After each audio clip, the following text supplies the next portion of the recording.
Fast-moving developments tonight. The second American infected with Ebola here at home, another nurse in Dallas. 29-year-old Amber Vinson, a member of the medical team that cared for Thomas Duncan, the Ebola patient who later died.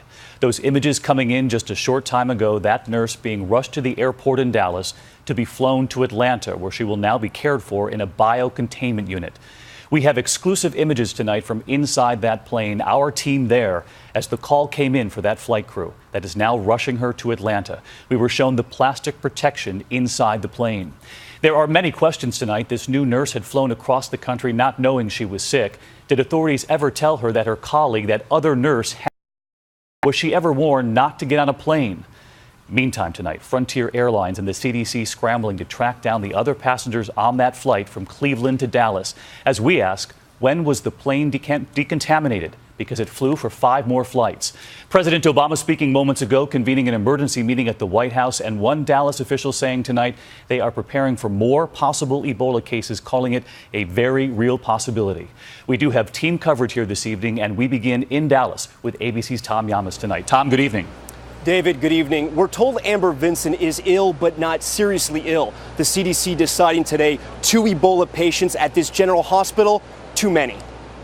Amber Joy Vinson in a full hazmat suit tonight, walking onto that high-tech biocontainment plane heading to Atlanta. The Associated Press reporting she had close contact with Thomas Eric Duncan, inserting catheters, drawing his blood. No word yet on exactly how she became infected. This is a heroic person, a person who dedicated her life and is dedicating her life to helping others and is a servant leader.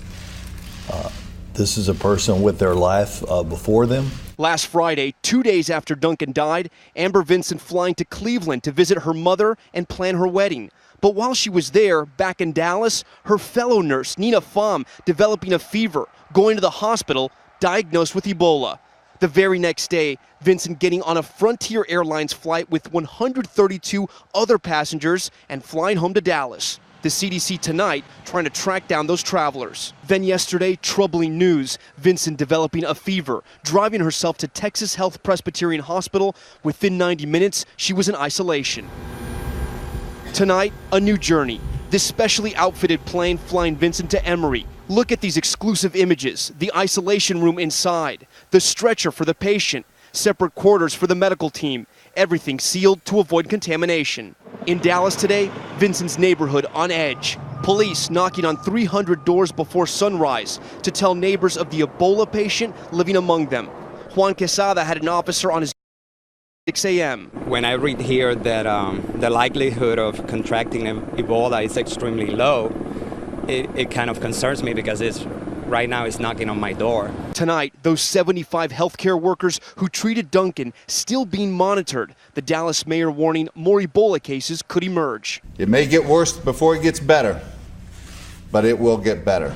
High anxiety among some of those doctors and nurses. An Associated Press review of Duncan's medical records revealing he had been in the hospital for 2 days before people treating him started wearing hazmat suits. A national nurses union says several nurses are complaining of serious safety lapses, that it took several hours to put Duncan in isolation, that their protective clothing left skin exposed, and that potentially infectious waste was piling up.